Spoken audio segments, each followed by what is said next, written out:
What do Steve Jobs, Maya Angelou, Warren Buffett, Mahatma Gandhi, Michelle Robinson, and Obama all have in common? No, this is not some random joke that Dana's giving you this morning. All of these mentors imparted wisdom, inspiration, and encouragement on people that we all know. Mark Zuckerberg, Oprah Winfrey, Bill Gates, Nelson Mandela, and Barack Obama. Most of us know either the mentors or the mentees because of their accomplishments and popularity in our world.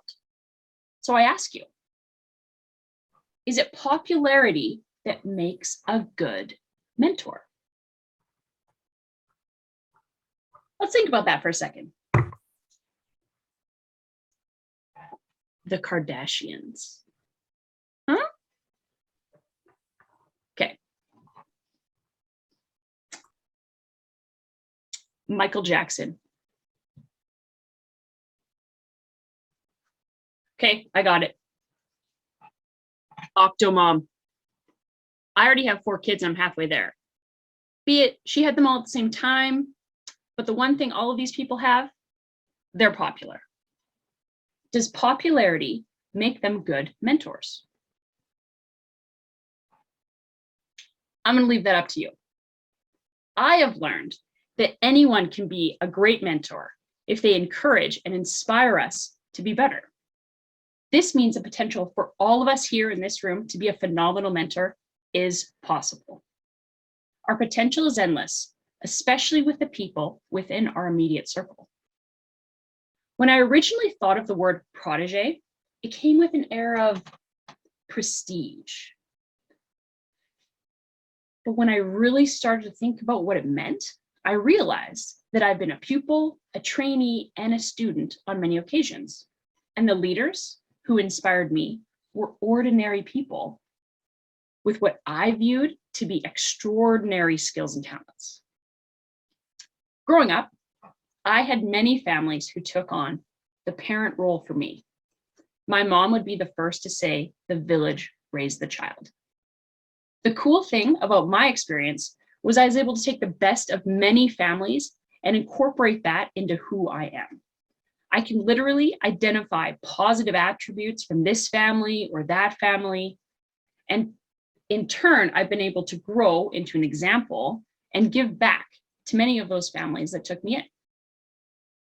Becoming a wife and mother has been no different.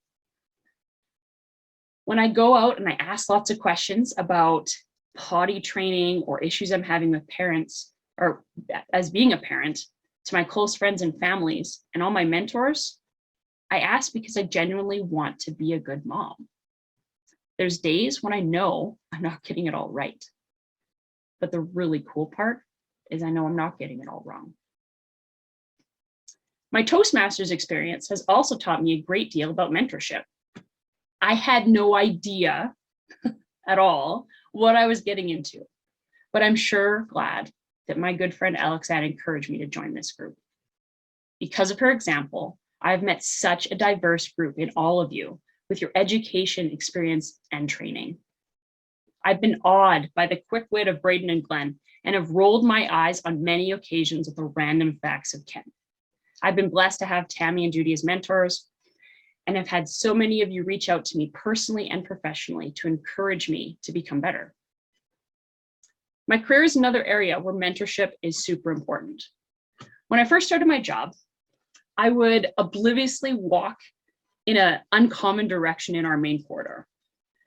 So to kind of explain, imagine this is an office and my boss would be right in the middle of it. And up here would be this area what we call the records desk. And all this area over here would be a corridor, like a big open space.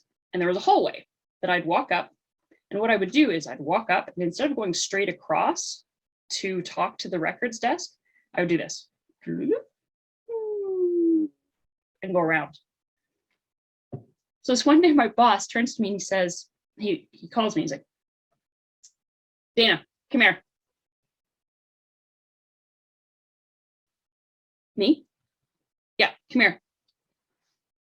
Okay, here I thought I'm getting in trouble. What ends up happening? He's like, What are you doing?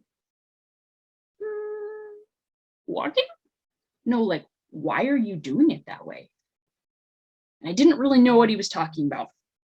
So what I realized that I was literally and subconsciously avoiding people at work, especially my boss, because of my lack of confidence. So he did the best thing he could for me. He made a point of talking to me often. He stayed on top of how I was doing. He took me under his wing and encouraged me to grow in my career. He stuck up for me and held me accountable, while he boosted my confidence and my knowledge. He supported me when I raised my voice against people at work who treated me poorly and gave me the opportunity to stand tall. It wasn't until after he left that I had to fight the hardest battle of discrimination and faced it head on, resulting in a win. He's the voice in the back of my head that pushes me to move forward and fight for my rights.